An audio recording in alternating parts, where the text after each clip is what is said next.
Good morning and welcome to Rising. We have another great show for you today. I am closing out my week, at least, with Niall Stanage. Yes. You, I assume, will be back here tomorrow. I will be back with our friend Amber Duke tomorrow, but it has been a pleasure to be back with you for a few days too. We've had some really strong shows this week. We have. Excellent issues. It's been good stuff. We've had plenty to talk about, for sure. Are you looking forward to your long weekend? I am, yes. No real plans. We're still stuck in the snow, so to speak, but I think it's going to warm up next week. I'm excited for that. Less inclement conditions, hopefully. Coming up on Rising, the White House's so-called border czar said Wednesday that the Trump administration will be withdrawing about 700 federal officers from Minnesota. And President Trump is reportedly planning to install a statue of Christopher Columbus near the White House. And Treasury Secretary Scott Bessent got into some heated exchanges with Democratic lawmakers over President Trump's tariffs and his business interests. But first, Robby, kick us off. What is on your radar? Well, I have some things to say about the Epstein files, and you might not like it. In fact, I'm guessing this might be the most unpopular radar I've ever done on Rising. Nevertheless, I think it needs to be said. So bear with me. On Wednesday, Variety published this headline: JK Rowling denies inviting Jeffrey Epstein to Harry Potter and the Cursed Child Broadway opening DOJ doc show. He was turned away at the door. One wonders why the editors decided they needed the first part of that, which is accusatory in tone, even though the second part acquits her entirely. Luckily for Rowling, the new information made available as part of the federal government's mandatory Epstein files disclosure, 3 million pages becoming available last Friday, it actually knocks down this particular smear campaign. But here's my question. What if Epstein, a schemer and a charlatan whose entire shtick was worming his way into the company of rich and famous people for the purposes of manipulating and or blackmailing them, what if he had somehow snuck into the show? If the response to this latest batch of Epstein files is any indication, I think Rowling would have been referred to as one of those notable names brought down by the Epstein files, guilty by insinuation of complicity in the most infamous sexual predator's appalling crimes. Rowling, of course, is already persona non grata among progressives, owing to her views on transgender issues, which are perfectly mainstream but toxically unpopular among the left. But that is the problem. The Epstein files are becoming an exercise in axe grinding among partisan actors and knee-jerk critics of the class of people who found themselves in Epstein's orbit, i.e. wealthy entrepreneurs, academics, the chattering class, etc. This is not to excuse, by the way, the appalling judgment of those who consciously and deliberately continued to court Epstein's favor even after the full extent of his depravity was well known. The such figures do include Bill Gates, as we discussed yesterday, Noam Chomsky, Steve Bannon, and Stacey Plaskett. Bannon and Plaskett, in particular, they sought Epstein's political counsel right up until the end of his life. Chomsky gave Epstein advice on beating the charges against him, and Gates is accused of truly despicable behavior, which he denies. They're creeps, and I'm glad we know it. We should stop listening to any of them. But the release of the Epstein files has also meant that millions of documents containing thinly sourced accusations, misleading information, and outright falsehoods are now flooding social media, giving a veneer of confirmation to rumors, gossip, and lies. This is very much by design, since Congress, by a vote of 427-1 in the House, opted to disclose everything, including transcripts of investigations and reports that were never deemed truthful in the first place. For example, the latest batch of docs prompted Keith Edwards, a Democratic strategist, to post on X the claim that Epstein is the one who introduced Donald Trump to Melania, that's now confirmed. That claim is not confirmed just because someone said it and an investigator made note of it does not mean it's true. On the contrary, Donald and Melania have both denied it's true. And the Daily Beast was previously forced to retract the claim because of the official timeline that contradicts it. So here we have a clear case of bad faith political actors weaponizing the Epstein files to tarnish their political enemies, even though the new documents don't prove anything about Trump. Indeed, for partisan figures who've been obsessed with the notion that the Epstein files would demonstrate Trump's complicity in Epstein's sex crimes, the most stunning revelation in my book is that there's no evidence of that whatsoever. Initially, this category did include many of the MAGA faithful, who I think earnestly believed they were about to unmask a global pedophilia ring involving the Clintons. Then more recently, Epstein files disclosure became, well, a Democratic crusade, as it dawned on the liberals that Trump had been friends with Epstein too, perhaps complicit in his crimes. Again, nothing to incriminate Trump, nothing to incriminate the Clintons. It's a big nothing on that front. Sorry if that disappoints you, but it's the truth. Now, it's worth repeating that there is a real monster in the Epstein files. His name is Jeffrey Epstein. He's a vicious sexual predator who abused underage girls. And he's likely not the only one. There are other individuals in his orbit who did reach settlements with accusers. But the Epstein files do not contain a great deal of new evidence of sex crimes among Epstein's friends, associates, and acquaintances. Yet everyone whose name appears in the files is now being treated like an exposed sex criminal. That includes, for instance, hedge fund manager Glenn Dubin, who was in a photo alongside 3 young people, possibly on Epstein's island. On X, high follower accounts cited this photo as evidence Dubin had sexually assaulted those children, who were probably procured for him by Epstein. Except that's not the case at all. You see this photo? Those are his kids in that photo. Come on now. This is becoming a witch hunt mentality. In fact, it's reminiscent in my book of the public panic over sexual misconduct on college campuses throughout the 2010s, in which junk statistics and one-sided journalism helped advance an utterly false notion that elite universities were a hunting ground for young women. The idea that scores of rapists hunted college women, lured them into attics, and attacked them during depraved rituals was the thrust of the infamous Rolling Stone hoax story, which was subsequently debunked by real journalists, including, frankly, me. I was the first journalist to speak up and say I didn't believe the story. Well, I'm speaking up again because the Epstein story has begun to resemble this misguided witch hunt. Moreover, the release of the files could be setting a dangerous precedent.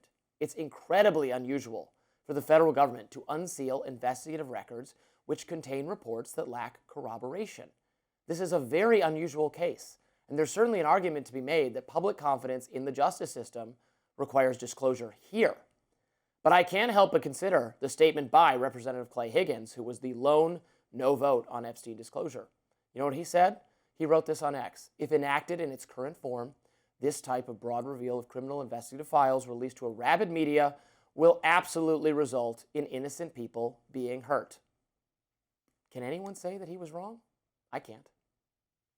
It's an interesting analysis, Robby, and I have sympathy with some of it. I mean, I think that there are dangers of a witch hunt, and we were speaking briefly yesterday when we addressed this topic about the fact that particularly on social media, the circles of knowing that are viewed as incriminating keep getting broader and broader. So now it's almost not people who merely knew Epstein, but people who knew the people who knew Epstein. And if you put a black box over someone's face in a photo, it just looks incriminating now. Right. Doesn't mean anything. Right. No, that's fair. But I do think that this is an exceptional case, and you made the point about the need for public confidence. So while I wouldn't necessarily favor this approach in certainly like every criminal case in the country, I do think the nature of Epstein, the nature of his various predations, the nature of his position of influence, the nature of the very lenient deal he got when he was first accused of crimes, all of those, I think, augur for a greater level of public disclosure. Now, there can be downsides to public disclosure sometimes. You mentioned the, I don't think you used the word weaponization, but the use of this by partisans of either side.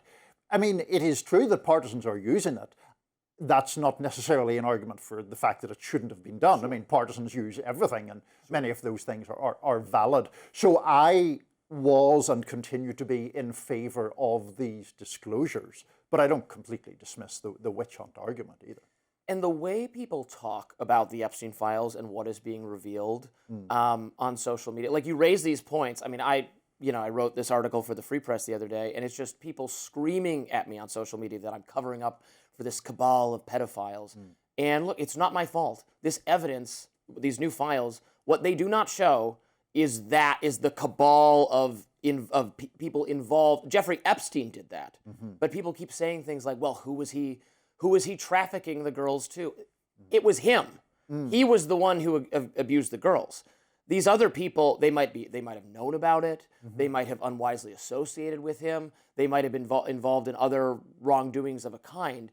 But it sounds like people will think there's still more to uncover until they found evidence that all these other rich and famous people, including the Clintons, if you're MAGA, or Trump, if you're Democrats, were raping children, and they're not going to find evidence of that. And I don't, like, that's a religious belief at this point, that evidence is out there. There's certainly among some people an appetite that will never be satisfied and they will always think there's something beyond this. But to your point about like it just being Epstein, I mean, there is somewhere in these files a version of the initial indictment that does have co-conspirators but has their names blacked out, I believe. So that in itself does imply that there is some broader circle here of people who at least in a definite, specific, alleged way were involved in this. We just don't know who they are. It was alleged. People made accusations. Those people received settlements. Those might have been I don't doubt that other people could have done something wrong. But I think the way people discuss the Epstein files has come to be about, again, this broader sexual predator behavior, also ensnaring our political leaders. I mean, it's had more of an effect on British political leaders. Right. But correct me if I'm wrong, how this brought down Mandelson, right? That's his name? Yeah. Is that he was sharing state secrets or in fact, he was sharing incredibly sensitive information. He also seems to have, well, allegedly there was money sent from Epstein both to Mandelson's husband for some course of osteopathy and to Mandelson himself. Mandelson, of course, can try to refute that if he wishes, but it's the business links and the disclosure of sensitive information. Right. The problem. All very bad, deserves his fall. Yeah. But even that is not what is discussed either, that he was receiving sexual favors with little girls is not at all what is alleged here. Not at all. Not at all. I think that's revealing and is a little bit being lost in this conversation. Fair enough. All right, next up, new developments in Minneapolis as border czar Tom Homan says that 700 immigration officers are being pulled from the city. We'll be right back. President Trump's border czar Tom Homan says that the administration is pulling roughly 700 immigration officers out of Minneapolis following weeks of tension in the city. Homan took over the operation in late January after the fatal shootings of Renee Good and Alex Pretti by federal agents. With 700 officers being pulled from the city, about 2,000 will still remain. In a press conference on Wednesday, Homan said the officers being removed are a mix of Border Patrol agents and ICE agents. But he made it clear that this is by no means an end to the immigration crackdown ordered by the Trump administration. Let me be clear, President Trump fully intends to achieve mass deportations during this administration, and immigration enforcement actions will continue every day throughout this country. President Trump made a promise, and we have not directed otherwise. I heard rumors we have, untrue. Homan went on to say that more officers could be removed from Minnesota, but only if they get more cooperation and if protesters stop interfering with the agents carrying out the arrests. Speaking with NBC News on Wednesday, Trump echoed these comments, also appearing to express some regret over how things unfolded in the state. I learned that maybe we can use a little bit of a softer touch, but you still have to be tough. These are criminals. We're dealing with really hard criminals. In addition, DHS Secretary Kristi Noem says that body cameras are being sent to every federal immigration officer in Minneapolis for them to wear while in the field. Noem does expect to expand the body camera program nationwide as funding becomes available. On the left, lawmakers are celebrating these developments, but they are still asking for more. Minnesota Governor Tim Walz writes on X, quote, Operation Metro Surge is not making Minnesota safer. Today's announcement is a step in the right direction, but we need a faster and larger drawdown of forces, state-led investigations into the killings of Alex Pretti and Renee Good, and an end to this campaign of retribution. And Minneapolis Mayor Jacob Frey said in a statement, quote, the drawdown and body-worn cameras are a step in the right direction, but 2,000 ICE officers still here is not de-escalation. My message to the White House has been consistent. Operation Metro Surge has been catastrophic for our residents and businesses. It needs to end immediately. So, to my mind, and I'm sure we will have differing views on this, but I actually think two things have happened here. One is that the Trump administration's approach and behavior and the behavior of the agents involved in those two terrible killings has backfired for very obvious reasons. And just as importantly, the scale of the protests seen in Minneapolis in particular, but also across the country, have actually had an effect. The protesters here, to my mind, have, for the moment, won in the sense that they have pushed the Trump administration back, albeit with these 2,000 people still remaining. I understand why Walsh and Frey object to that. Yeah, I think they want to go in a slightly different direction, at least. I'm glad body cameras are going to be used. That seems like a rare aspect of policing that we can all agree on should be a necessary component of police duties. I think Tom Homan has a somewhat different approach as well, as opposed to Kristi Noem and others. I mean, they're still going to say, the administration, that this is the result of Democrats not participating in immigration enforcement whatsoever, and we were elected to do immigration enforcement, and our voters are expecting immigration enforcement, and it's still our most popular issue that Trump can point to, saying do more deportations. But yes, people don't want to feel like they live in a police state. People don't want to feel like there are armed, masked guards everywhere. Again, it's notable that these were both American citizens who were killed, not illegal immigrants eluding justice. And I think it was untenable to continue this way. And some of the harsher rhetoric from the administration has not been helpful to default to labeling everyone a domestic terrorist. Stephen Miller, Kristi Noem, their behavior, and what you're seeing is a greater degree of professionalism from the people who've been brought in. But they can't admit defeat from their standpoint. They can't just say, all right, you win, no immigration enforcement.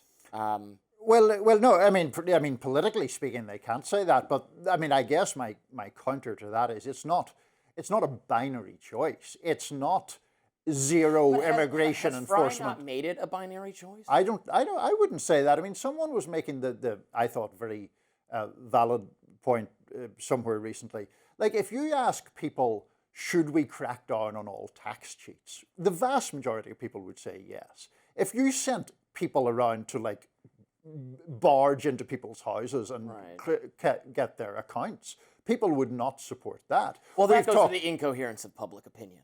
Does it? Well, I mean, I think public opinion can be incoherent on some issues, but I actually don't think that's incoherent. Maybe not incoherent. Oh, go ahead. Well, I just think that you can make the argument that enforcement of any law on anything always involves a degree of prosecutorial discretion. In other words, someone who's jaywalking is breaking the law, but we don't think that every person who jaywalks should be seized by the police. Sure. Let me put it this way. Incoherent was the wrong word. I think people are maybe naive about what enforcement looks like, or what it practically involves to get you the thing you want. I mean, people will say, even without an enforcement mechanism, people will say, they don't want handouts. Nobody wants a handout, but they support protections for their jobs and minimum wage and things of that nature. They don't want socialism, but they want all the aspects of socialism if you don't call it that. Right. They want, they don't want big government telling them what to do, but also they want, vice discouraged in our society. People want, we were talking about gun control yesterday. People, I think, a majority of the population supports the Second Amendment. It supports the right to have guns, but probably a large number of people will also say, but we want common sense gun control. What does that mean? Do you want to confiscate the illegally possessed under current law firearms in just this city would involve a massive, massive police door-to-door search and racial profiling that no one is going to stomach. So you can say you want something, but we can't wave a magic wand and have that policy implemented with no consequences and no inconvenience to any innocent person. No, well, I mean, that is a whole abstract argument that we could have at greater length. But here, the people who have pushed back against Trump have succeeded. Yeah. Up next, President Trump is reportedly planning to install a Columbus statue near the White House. Robby will be happy about this one. Don't go anywhere. We'll be back with that. President Trump is reportedly planning to install a statue of Christopher Columbus on White House grounds. How about that? No anti-Italian discrimination here, Niall. I was going to say, if people are not aware, you're proud Italian American. Proud Italian heritage here. People familiar with the matter informed the Washington Post that the piece is a reconstruction of a statue unveiled in Baltimore by then-President Ronald Reagan. In 2020, protesters discarded the statue in the city's harbour after nationwide racial justice demonstrations. But a group of Italian-American businessmen and politicians worked together to obtain the destroyed pieces and rebuilt the statue. John Pica, a Maryland lobbyist and president of the Italian-American organization, told the Associated Press that he was contacted about the statue around Columbus Day last year by an intermediary who said the White House was looking for a statue. Pica says his organization unanimously decided to loan this statue to the White House. Bill Martin, another Italian-American businessman, told the Post that the statue is expected to be transferred from a warehouse on Maryland's eastern shore to the Trump administration in coming weeks. A White House spokesperson, Davis Ingle, said in a statement, "In this White House, Christopher Columbus is a hero and he will be honored as such by President Trump." A little bit of quoting of Tony Soprano there, I think, from the famous meme. Christopher Columbus has elicited different feelings, obviously, depending on which side of the political aisle you're on, like President Trump supporting the traditional perspective of Christopher Columbus as a pioneer of the 1492 voyages to the Americas. However, in recent years, some have viewed the Italian explorer with a much more critical lens for setting the stage for European conquest of the Americas and subsequent enslavement of indigenous populations. Some US states do now recognize Indigenous Peoples Day instead of Columbus Day, and former President Joe Biden in 2020 became the first president to mark the holiday. Well, we can have a whole discussion about Indigenous Peoples Day. As an Italian-American, are you thrilled that Christopher... Indigenous Peoples Day. I'm all in favor of Indigenous Peoples Day. I don't need, to be perfectly honest, I don't think anybody needs a day anymore. I think we've doled out the days a little too judiciously. Well, but how will you go back to your Italian-American forebears and justify the scrubbing of Columbus Day as well as Indigenous no Peoples Columbus Day? Day and no Indigenous Peoples Day and no any day, and we should just stop with the days. Are you happy about this Columbus statue, though? You're thrilled. You're going to be waving your little Italian flag. I honestly don't care that much. I think it's fun. The history of Columbus Day, of course, is it was a giveaway to, at the time, an important urban identity group, Italian Americans. Yes. It's interesting how identity politics shift in such a... I've talked about this a lot on Rising, the conception of white people as one homogenous group, that it's not really an identity group, that all other identity groups are positioned against. A group that includes your people and my people is very funny because 100 years ago, Irish people and Italian people and German people and the people who came over on the Mayflower did not consider themselves all part of some broader white race. I think it's always important to keep in mind that this is a very recent invention, this idea of whiteness as this superseding organization. That's not how my ancestors saw it. Well, it's not. Certainly there was a whole big, obviously there were absolute battles between those white ethnic groups, but as history has developed, we don't have time to get into all that, but there's a book written, How the Irish Became White, which is all about a rather inglorious history of basically discriminating against black people to prove your mainstream here among white American society. It's interesting to see it with Latinos. Yeah. Many Latinos identify as, they have that white Hispanic designation now that's second, third generation. Many of them just think of themselves as white. I know. It has become a very, very different thing. Up next, I will be discussing the Trump administration's response to the various ICE-involved tragedies and President Trump's snap-in at CNN reporter Caitlin Collins. Stick around for that. Niall, what's in your notes today? Well, Robby, President Trump and Vice President Vance have been hitting the interview trail.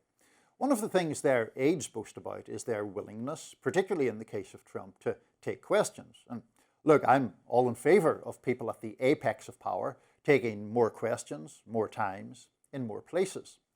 But it's the answers and the non-answers that are so revealing. Over the past 48 hours, we've seen a Trump interview with Tom Yamas of NBC News and the Vice President talking with Megyn Kelly and separately with the Daily Mail. Each encounter had its viral moments, and every one of those was telling. So let's take them one by one. First of all, Vance in his interview with Megyn Kelly talked about the clash earlier this week in the Oval Office between Trump and Caitlin Collins of CNN. Now, if you didn't see that, the summary version is Collins asked Trump a question related to Jeffrey Epstein, and the president, rather than answering the point Caitlin raised, berated her, including complaining that she doesn't smile enough. Here are Vance and Megyn Kelly on Kelly's show. She's asking a question, the president says, "Why don't you ever smile?" Yeah. And it's actually like so perceptive, even if you're asking a tough question, even if you take your job very seriously, like why does it always have to be so antagonistic? Well, I laughed because I saw online everybody was calling him sexist for saying that. And I literally said the same thing about Caitlin Collins a year ago on my show. She never smiles. Every once in a while, you have to smile. Roger Ailes used to tell us that. Every once in a while, you can remember to smile, show the viewers that you have a heart. Have some fun. So perceptive. Roger Ailes used to tell us that. Not how I would put it. Again, Caitlin Collins was asking an entirely legitimate question about the survivors of Jeffrey Epstein's abuse. Why would anyone ask about that with a smile on their face? Now, it was sadly predictable that Trump's sexist hectoring of Collins would draw support from the 2026 version of Megyn Kelly. Is this the same Megyn Kelly who Trump once implied had been tough on him in a debate because she was menstruating? Or the same Megyn Kelly who in 2016 told ABC's Good Morning America about an encounter with Ailes, the now deceased Fox boss, much earlier in her career? Here she is. And then it culminated in a physical attempt to be with me, which I rejected in his office. And then I contacted a lawyer. He tried to kiss me 3 times. So I rejected that. And when I rejected that, he asked me when my contract was up. Rather a long road from there to passing along Ailes's tips on why female journalists should smile more. Anyway, the Daily Mail, to its credit, at least pressed Vance harder, specifically about the killing of Alex Pretti in Minneapolis. The public uproar that followed Pretti's death was inflamed in part because of outrage at the Trump administration's conduct. Stephen Miller tweeted, quote, "An assassin tried to murder federal agents," unquote. That's a claim for which there is not the slightest evidence, but which was retweeted by Vance. Incidentally, both the Miller tweet and Vance's retweet are still up. Here's the Mail's Philip Nieto with the Vice President. Did you plan to apologize to the family of Alex Pretti? For what? For, labeling him an assassin with ill intent. Well, again, I just described to you what I said about Alex Pretti, which is that he's a guy who showed up with ill intent to an ICE protest. No, but if it is determined, if it's determined that his civil rights were violated by this FBI investigation, will you apologize to that So if this hypothetical leads to that hypothetical leads to another hypothetical, it's a real case will I open. do a thing? Vance was doing a lot of wriggling at the end there, but it was the start, the for what, that gave the game away. Anyone with any basic sense of fairness understands why Alex Pretti's loved ones are owed an apology. Trump, in his NBC interview, continued the effort to smear both Pretti and Renee Good, saying each one was not an angel, a meaningless phrase, even as the president said he wasn't, quote, happy about what had taken place. Why wasn't he happy, though? What was the basis of his discontent? Let's take a closer look at that. Here he is with Tom Yamas. 2 people out of tens of thousands, okay? And you get bad publicity. Nobody talks about all of the murderers that were taken out of our country. They don't talk about... but it was 2 Americans They don't talk who died, about we have the smallest trucks. As an example, we've been very tough on the waters, and soon, pretty much overall. But if you look at the waters where we knock out boats... Let's go back and run the very start of that again. 2 people out of tens of thousands, okay? And you get bad publicity. You get bad publicity.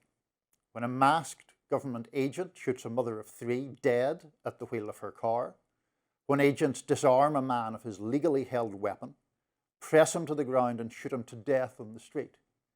What's the problem for our president?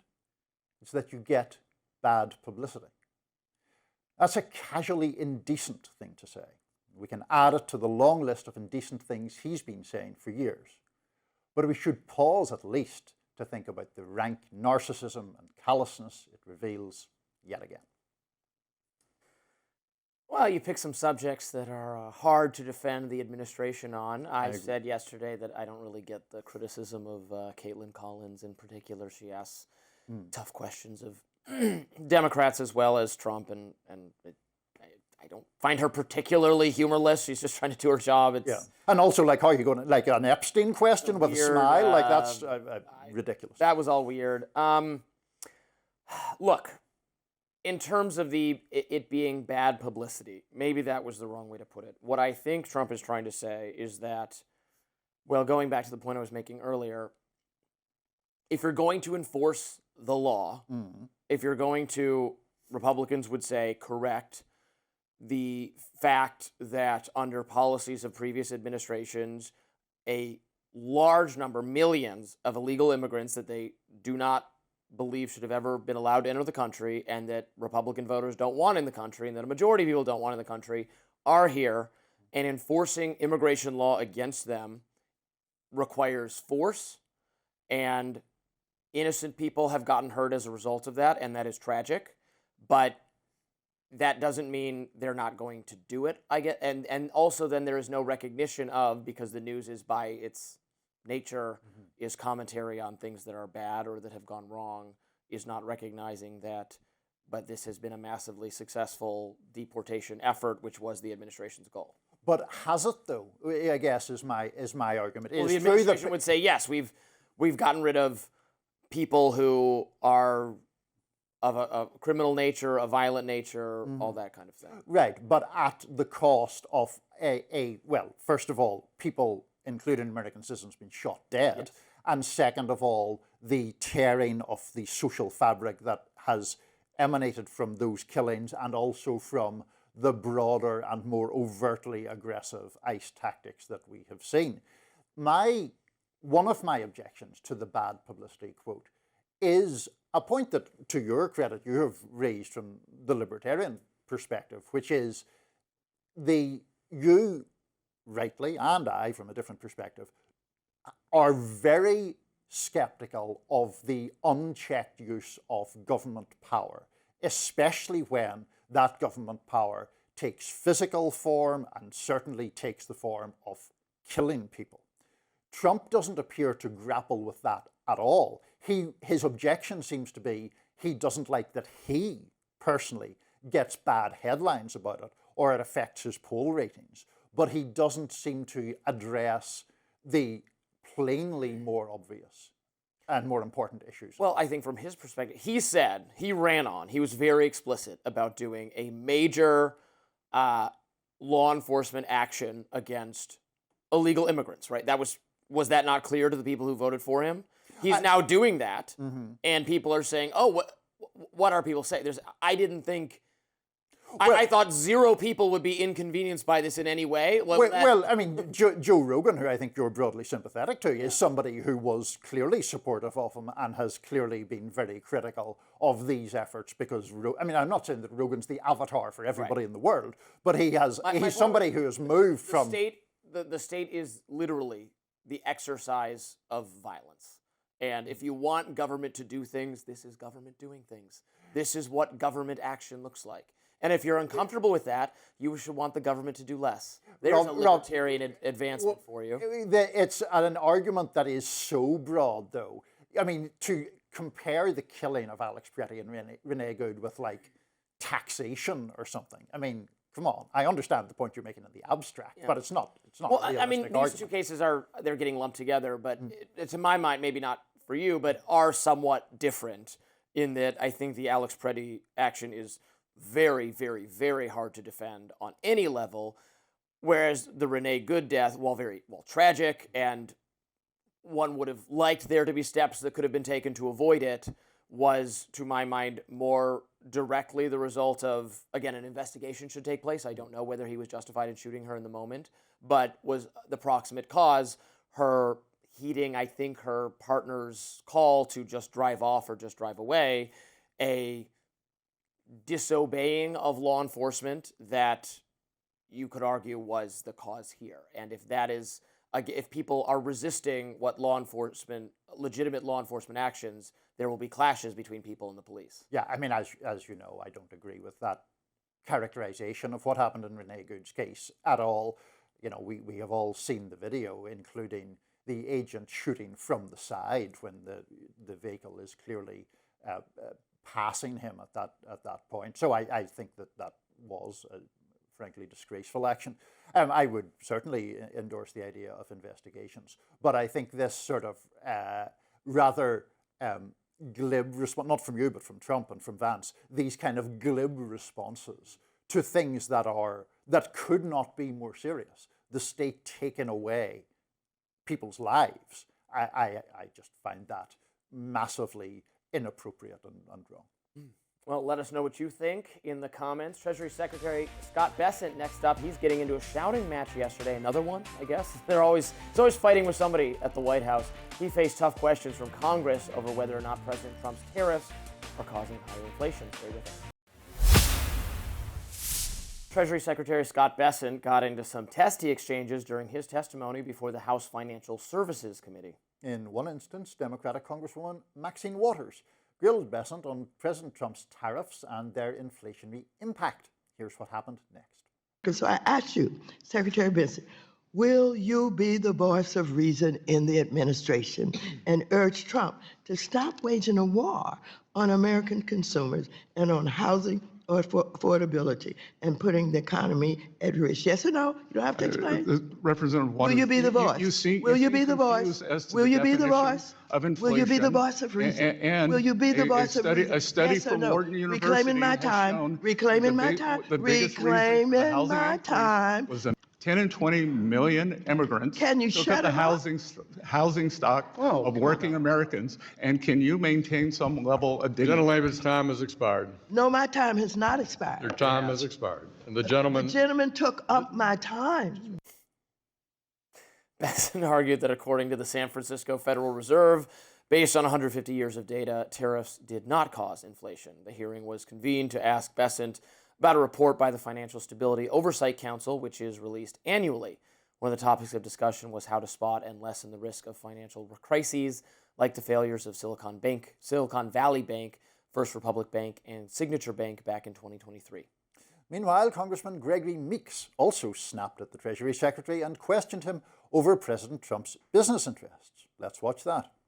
I just want to know whether you will commit today to pause and heighten the scrutiny of any bank charter or licensing application at the OCC connected to the World Liberty Financial until all of these conflicts of interest and foreign influence reviews are completed and shared with the United States Congress. Stop covering for the president. Stop being his flunky. Gentlemen. He's talking to me. I'm responding back to him. 2006 trip to Venezuela. Stop covering for the president. Don't be a flunky. Work for the American people. Mr. Meeks. Trip to Venezuela. Work for the American people. Don't be a cover-up for a mob. That's quite a lively congressional hearing. Niall, I have no idea what anyone was talking about at any moment of that. Maybe you could enlighten me. So what Waters was talking about was basically whether tariffs are inflationary or not. Right. That was actually the key point. It then got into this like unexpected discussion of the price of lumber and whether it has come down. I mean, it has actually remained fairly stable for several years. There's been some minor fluctuations.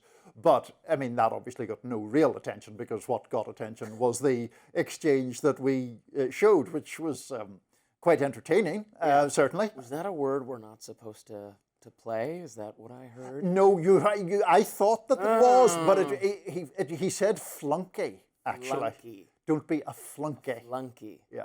Okay. Good. So we're allowed. We won't get thrown off the airwaves then. We're allowed to play that. That's not a banned word. It wasn't on the George Carlin list. Aren't these hearings fun? They are. I mean, look, lots of times hearings aren't fun, and I don't mind a good spicier version. I think Maxine Waters seemed to at least have some sense of I don't know, sense of humor. She was smiling anyway at one point, so I think she understood the theatricality of it. I don't know if anybody really won that. I mean, that's just one of those classic examples where all the people who are left of centre think Maxine Waters, and all the right of centre, based. Exactly. Yeah, exactly. Bessent was based. Bessent. Based. Bessent. Scorches. Liberal. Schools, left. Commie. Marxist. Exactly. And all the left people say Maxine Waters takes the fight to Trump flunky Scott Bessent, and nothing really changes. But entertaining little exchange. I actually thought that in some ways, at least Waters was trying to get an answer to a question. Meeks, I mean, obviously I wasn't there for the whole hearing, but it seemed like Meeks gave some remarks and then just started shouting at Bessent, which I don't really love as a tactic. I mean, I think I'm totally fine with there being rambunctious When did you stop beating your wife? Yes or no? Yeah. Well, yes or no? I don't like that either. I mean, nothing. I am a big doubter in whether anything of genuine public importance comes out of these types of hearings, because the representatives just want to look, right, like you said, good for their side, good for their constituents. The witnesses, same for whoever their constituency is, their viewers, their fans, and it's geared up to be a kind of TV entertainment sort of thing. Well, I mean, it certainly is, or that the only time they ever get really any attention is when it becomes TV entertainment, when it becomes those kind of clashes. That said, I do think that sometimes those clashes can be revealing in ways. I mean, I can certainly recall in general terms there have been issues where Elizabeth Warren or AOC had exchanges with bankers or business people that I think did put real pressure on those kind of individuals. I'm sure people on the right would both dispute that, but also have their own favoured moments where they think somebody on the left what is was a woman? Put on the rack. Yeah, what is a woman? Those kind of things. Everybody's favorite. I actually do think they can be illuminating, even as they can be theatrical. The two things aren't necessarily mutually exclusive. Anyway, up next, Nicki Minaj says she doesn't believe Americans ever landed on the moon. We'll be right back with that important news after this. Rapper Nicki Minaj says that she doesn't believe that the moon landing ever happened. Minaj appeared on the Katie Miller podcast on Tuesday, where Miller, the wife of White House Deputy Chief of Staff Stephen Miller, asked Nicki Minaj if she had heard about government seeding the sky or other conspiracy theories like the moon landing. Let's listen. Like other conspiracy theories, like did we actually land a man on the moon? Did the president get the elections? I don't think we landed on the moon. You don't? No. I asked Elon this one. He said we did indeed land on the moon. Minaj also said that she started voicing her political and social concerns after watching President Trump, as she sees it, being mistreated and bullied in public. Meanwhile, CNN's chief data analyst shows that polls suggest Americans agree with Nicki Minaj, maybe not about the moon landing, but they do agree about voter ID requirements. Let's listen. I got all this polling on the screen going back since 2018. You'll notice on all of it, it's all north of 75%, 76%, 76%, 76%, 81%, and then 83% in the last year of Americans agree with Nicki Minaj. They favor photo ID to be able to vote. So there are popular Nicki Minaj stances and less. I don't know what percentage of Americans think we didn't land on the moon. Yeah, I imagine it's not negligible, I would think, but I'm sure it's a minority. Yeah. I mean, she's just one of these people who has followed an unusual political trajectory. She had several years back been very critical of Trump and immigration in particular, and now she's really all in and has really embraced that kind of online democrats and all that sort of stuff, which, I don't love. I see Jasmine Crockett was complaining about Minaj, saying Crockett says something to the effect of she doesn't deal with sellouts or can't be bothered with sellouts or something of that nature. Look, I find it a very bizarre path that Nicki Minaj is on. There is, as you probably know, quite a lot of speculation about the fact that Nicki Minaj has a brother incarcerated for a very serious crime and a very long prison sentence. And there's a good amount of speculation as to whether she's really cozying up to Trump to try to get a pardon for her brother. I mean, anything's possible. I don't think it's, I mean, obviously, Nicki Minaj's views and mine would diverge in many ways right now. I only a couple of years ago bought my daughter concert tickets to go see Nicki Minaj, but I'm not sure how eager she would be to go see her now. The right does not have that many of its own celebrities, so whenever you have someone who starts evincing a not even ideologically conservative, but a pro-Trump sort of viewpoint in entertainment or in celebrity, they are immediately embraced, and everything they say is embraced, and everything they say is praised. So there is really a temptation to do it if you're open to it. To lean all the way into it. There's a base of people who will love you for it, but it means there's not a lot of gatekeeping on this, like the moon landing not happening. I mean, it's not a really harmful view to hold it. It's eccentric view to hold. It's an incorrect view. And I mean, I just think that as she becomes more alienated from, what would have been her support customer That's what I'm saying. base, Then you lean into it more. Exactly. Then you lean into it more and more. And so I expect she's just going to do the rounds of other kind of podcasts of that nature and make her views known in that way. I like that Katie Miller's correction comes from Elon Musk himself, who she worked for briefly, who who has the goal of getting us on Mars. Yes. So he would know. He's building all the rockets. Right. We were in fact on the moon. Talking as somewhat tangentially of X or Twitter and Nicki Minaj, one of the most viral tweets I ever did was in praise of her nemesis, Cardi B, which went viral for complicated reasons. I was praising Cardi B's intelligence, and I do think she's genuinely very intelligent, and some people agreed and many people disagreed. I have a difficult time, I must confess, telling them apart. Musically, controversial view. Okay, it's not my kind of music. I'm not actually a music guy at all. So I often do. It took me a long time to know who Bad Bunny is. I'm not a music guy. There's another of our divergences. You're a movie guy and I'm a music guy. Anyway, whatever. Well, that does it for us on Rising Live. Thanks so much for watching, and look out for more exclusive YouTube content coming your way later today. And be sure to like, share, and subscribe to The Hill's YouTube channel. And thanks so much for tuning in. Niall, it's been a pleasure. We'll see you back here. Billionaire Bill Gates is apologizing for spending time with convicted sex offender Jeffrey Epstein. Gates sat down for an interview with Australia's 9 News, published Wednesday. Here's part of what he had to say. He knew a lot of very rich people, and he was saying he could get them to give money to global health. In retrospect, that was a dead end, and I've said many times, but I'll say again, I was foolish to spend time with him. I was one of many people who regret ever knowing him. In the DOJ's latest release of the Epstein files, there was a series of emails that the sex offender drafted or sent to himself that mentioned Gates. In one of those drafted messages, Epstein accused Gates of asking him to delete emails about an STD and requesting antibiotics that he, Gates, could give to his then-wife Melinda Gates in a, quote, surreptitious manner. Epstein sent himself an email that alleged Gates had affairs with Russian girls and, quote, illicit trysts with married women. Here was Gates' response. Apparently, Jeffrey wrote an email to himself. That email was never sent. The email is, false. So I don't know what his thinking was there.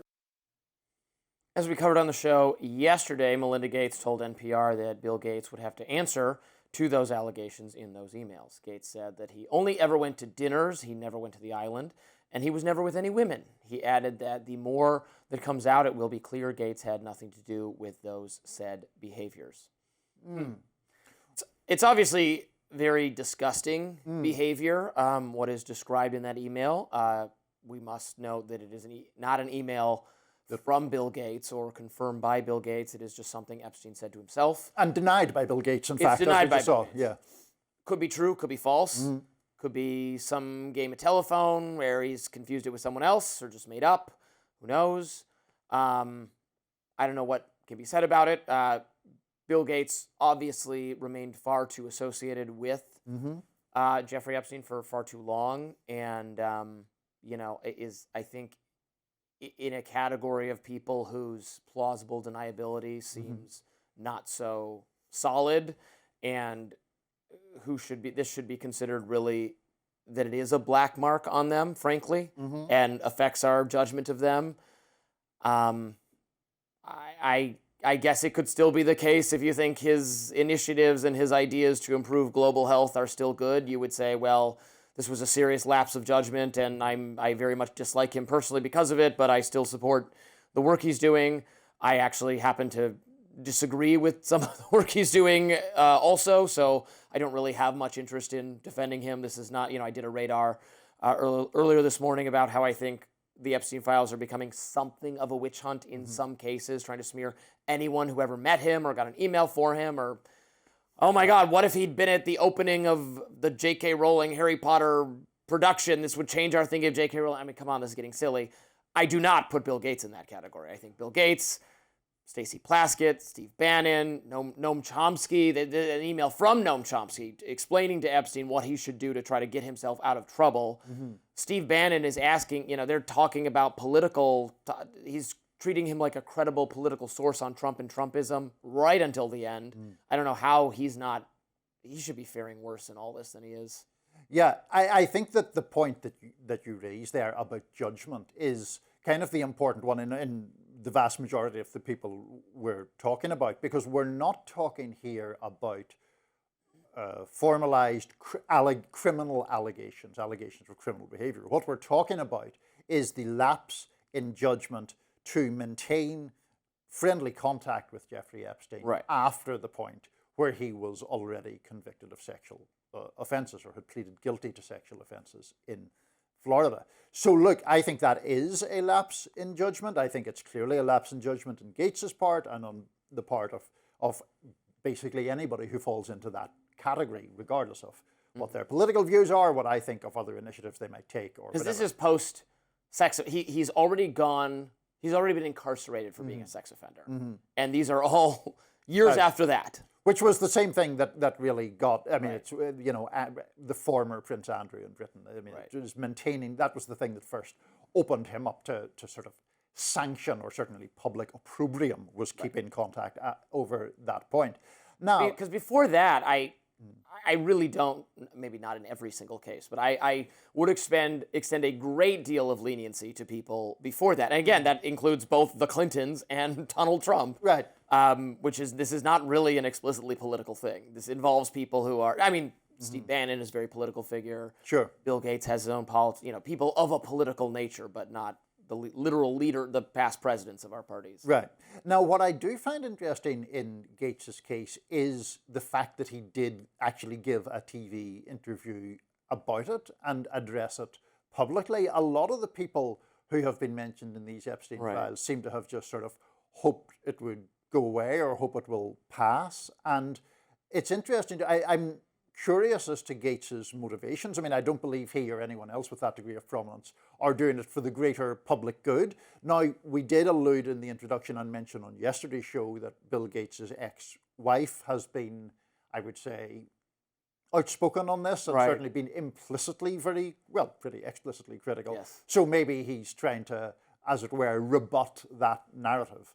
But it's just interesting that he's out talking about this. Yeah, they do not seem to like each other. No, not an amicable split by any stretch of the imagination. Very much not. No. Yeah, I don't know. I frankly don't think most people are going to believe him, which maybe is unfair, maybe is not. I don't know. There's no way to tell. I don't know what he should do to try to get himself out of it, so to speak, or if he should even be able to. I guess flatly denying it and then probably waiting for it to die down is the only thing he can reasonably hope for. Yeah, and I guess just focusing. He did push back on that email, which, as we noted, was not sent to anyone and was not confirmed by anyone. So pushing back on that might be useful, but it's. The lapse of judgment is severe. I'm not trying to justify or minimize that at all. No, absolutely not. And I didn't like him to begin with. Well, I didn't mind him, but it's still a terrible lapse in judgment. Next up, the Washington Post is laying off 30% of its staff amidst a major reorganization of its newsroom. We'll have reactions to that coming up. News broke on Wednesday of massive layoffs at the Washington Post. The exact number of employees losing their jobs is unconfirmed, but according to the New York Times, it will likely include at least 300 journalists, with the entire workforce being reduced by about 30%. The Post, of course, has been one of the largest and most subscribed to newspapers in the country for decades, but it has long been accused by right-wingers of having a liberal bias, especially in the years since President Trump's first election. Fox News columnist David Marcus writes on X, "I never celebrate people getting laid off, but it is telling that the Washington Post is firing a third of its staff while the New York Post is launching a new California edition. Turns out that telling the truth pays off." And conservative activist Christopher Rufo says the Washington Post committed ideological suicide a long time ago, and these layoffs are a form of administrative bloodletting that will do nothing to change the fact that the newspaper is already dead. These layoffs come along with a major reorganization of the Post newsroom, including shuttering the sports desk and its book section. The Post has faced subscriber losses and fewer visitors to its website in recent years, with some on the left boycotting the paper after it declined to endorse Kamala Harris in the 2024 election. That decision, of course, emanated from owner Jeff Bezos, who purchased the paper in 2013 for $250 million. The Washington Post Guild put out a statement slamming the billionaire CEO, writing, quote, "If Jeff Bezos is no longer willing to invest in the mission that has defined this paper for generations and serve the millions who depend on Post journalism, then the Post deserves a steward that will." And Marty Barron, the Post's former editor, says, quote, "This ranks among the darkest days in the history of one of the world's greatest news organizations. The Washington Post's ambitions will be sharply diminished, its talented and brave staff will be further depleted, and the public will be denied the ground-level, fact-based reporting in our communities and around the world that is needed more than ever." In addition, the paper is expected to be greatly reducing its coverage of foreign news. Lizzie Johnson, the Post's Ukraine correspondent, was apparently one of those affected by the layoffs. She took to X on Wednesday, writing, quote, "I was just laid off by the Washington Post in the middle of a war zone. I have no words. I'm devastated." Look, I think it's always sad when people lose their jobs. I don't think anyone should be celebrating this. It's just people don't like journalists. It's fine, but it's really sucks for them. People's livelihoods. Yep. The journalism industry is going through tremendous changes. Obviously, large legacy institutions are having some struggles adapting to the new media ecosystem. The fact that brands don't have as much, are not as captivating for audiences as individual figures, and I think larger institutions are having trouble grappling with that. Trying to keep the sort of traditional news, opinion news firewall has very much come down online, and adapting to that has been a struggle. But there's just no way around the fact that Jeff Bezos owns it, and it loses money, and he doesn't want to subsidize this version of it anymore, and it's his paper, and I don't know how. I see a lot of tweets to the effect of, well, he has so much money, he could afford to lose money on it for free. Okay, but it's his money and it's his paper, and if he doesn't want to, I don't see where you get off saying that. I mean, I think the argument is, if you're making the argument as some have that, oh, it's all about money saving. I mean, Bezos splurges $75 million on a Melania Trump documentary that makes about 1/10 of that back, but somehow he can't sustain the Washington Post. He wanted to do that, and he didn't. I mean, no, I know. I understand. He splurged on an expensive dinner on Tuesday and not on Wednesday. It's just my money. Yeah, but I understand that he wanted to do that. But I mean, it is a completely plausible explanation that he wanted to do that because it's effectively a lobbying payment to the Trump administration, which I think people are rightly critical of. To the point about the Washington Post and some of those tweets from the right that we read there, I mean, those just seem factually completely implausible to me. Their argument, in short, is, well, it's a liberal paper and that's why it's dying. it's no more liberal than the New York Times, which is doing very well and has managed these things far better. Yeah, because they have Wordle in connection. Well, I mean, also, there are other reasons beyond that. But also, like, for example, somebody was using the comparison with the New York Post. The New York Post lost money for years and years, if not decades, but was sustained by Rupert Murdoch from profits from other parts of his empire because he believed, presumably, that it was worth having a presence in the biggest city and most important media market in the country. The other thing about this sort of, well, it's because they're too liberal. The biggest problem in the recent past for the Post was Bezos's cowardly insistence that they didn't publish that editorial, which, aside from the ethics of it, cost them about 250,000 subscribers. So this idea that the financial problems are a consequence of what conservatives think of it as its liberal tilt or tint, I just think is obviously untrue. I do disagree. I mean, he bought it, what did we say, 2013? So he had this paper for 10 years. He did not, I don't think you would disagree, he did not do very much editorially to initially alter it for 10 straight years. He had a product that was presenting a point of view that he evidently does not agree with, to the extent we can understand his politics seem to be somewhat along the lines of my own politics. He has now finally said, you know what, I own this media thing. Other tech people have bought media properties and have used it to reflect an ideology of the owner. Why haven't I done that with my newspaper? It took him a long time, but now he wants it to promote, what did he say? Free markets, civil liberties, things I think are good, and that is his vision for the paper, and it's his paper. So that's what he wants to do. But I think we're, in a sense, talking past each other to a degree here, because you're arguing it is his right to do that. Yes, it is his right to control a property of his as he wishes.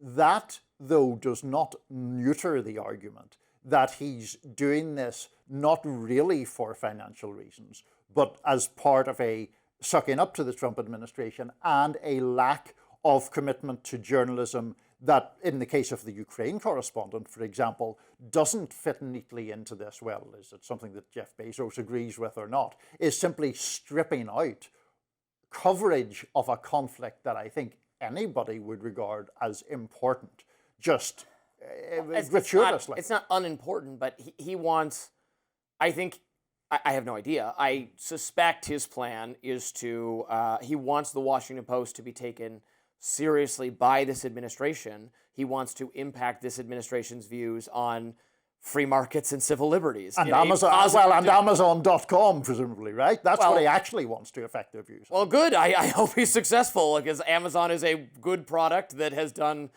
that has reduced human suffering in the world tremendously. And if he gets if he persuades the administration that free markets and civil liberties are things they should take seriously, I mean, that would be a good thing from my view, and maybe not on Amazon specifically, but probably from your view on civil liberties at least. Well, the point is that it is a vastly wealthy man using that wealth to influence an administration in his favor. Of course, I have problems with that. I don't think that multi-billionaires should have the outsized influence on our political culture that they do, or have the outsized influence on presidential administrations that they do. Well, I guess that's a broader topic. They do, and I think they should, they have their speech rights and their rights to advocate for policies that they think are good. We disagree on some of those policies, but I'm not even sure we disagree on the policies he is most likely to affect, right? He doesn't want the tariffs. He probably doesn't want this immigrant. Like, I've been reading the Washington Post since he announced this, its editorial line hasn't become like full-throated MAGA. Like, that's not what they're trying to do. They're trying to leverage it to be a little bit more traditionally Republican on economics. I mean, possibly. I don't know exactly what he wants and what specific policies he's in favor of. Obviously, Amazon has been criticized numerous times for its labor practices, and I would be very defensive of workers' rights in that regard, so I would imagine I would disagree with him in that respect. that in a way brings us back to where we began, where at least we do have common ground in being sad for people who lose their jobs, regardless of our divergences on whether the underlying decision is justified or not. I mean, I certainly hope anyone who got laid off while in a war zone had some kind of forewarning or is going to be able to get home safely or whatever that entails. For sure. Thanks for listening. A lot more to talk about on Rising. Please stay with us.